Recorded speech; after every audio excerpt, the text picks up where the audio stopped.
a flag flew in the wild wind, a red rose blooming full against a field of white. He prayed for strength. Surely where there was a flag flying there were people. There was warmth. He would have given half a kingdom to spend the last hour of his life by a fire's light and heat. But his vision began to go dark at the edges, and his head swam. Through the waves of fatigue and weakness he thought he saw the rose, red as blood, moving over that white sea toward him. Gritting his teeth, he urged his horse forward.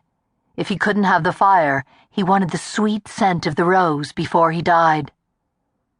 He lacked even the strength to curse fate as he slid once more into unconsciousness and tumbled from the saddle into the snow.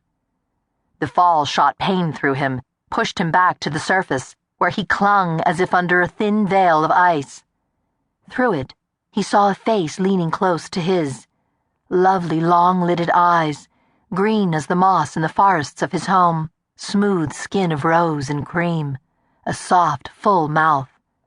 He saw those pretty lips move, but couldn't hear the words she spoke through the buzzing in his head. The hood of her red cloak covered her hair, and he reached up to touch the cloth. "You're not a flower after all." "No, my lord, only a woman." "Well, it's better to die warmed by a kiss than a fire." He tugged on the hood, felt that soft, full mouth meet his, one sweet taste, before he passed out. Men, Deirdre thought as she eased back, were such odd creatures. To steal a kiss at such a time was surely beyond folly. Shaking her head, she got to her feet and took in hand the horn that hung from the sash at her waist. She blew the signal for help, then removed her cloak to spread over him. Sitting again, she cradled him as best she could in her arms and waited for stronger hands to carry the unexpected guest into the castle. The cold had saved his life, but the fever might snatch it back again. On his side of the battle were his youth and his strength, and, Deirdre thought, herself. She would do all in her power to heal him. Twice he'd regained consciousness during his transport to the bedchamber, and both times he'd struggled, weakly to be sure, but enough to start the blood flowing from his wound again once he was warm. In her brisk, somewhat ruthless way, she'd ordered 2 of her men to hold him down while she doused him with a sleeping draught. The cleaning and closing of the wound would be painful for him if he should wake again. Deirdre was a woman who brooked no nonsense, but she disliked seeing anyone in pain.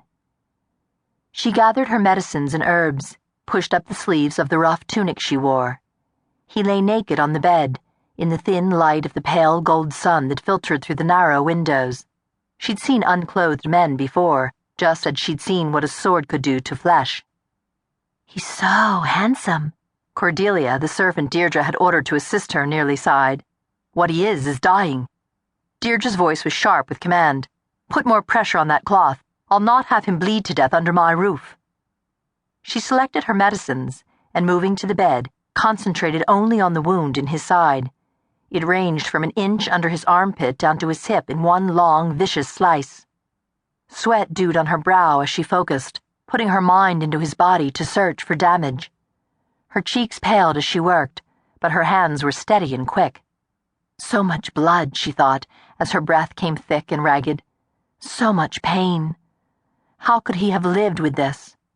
Even with the cold slowing the flow of blood, he should have been long dead.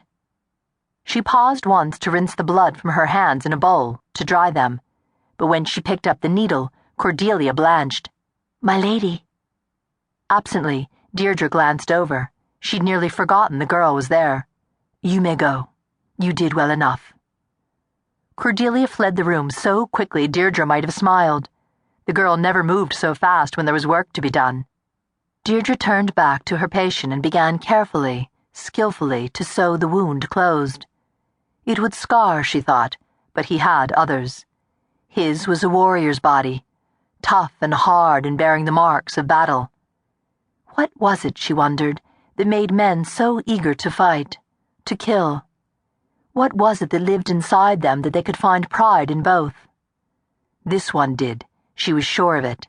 It had taken strength and will and pride to keep him mounted and alive all the miles he'd traveled to her island. But how had he come, this dark warrior?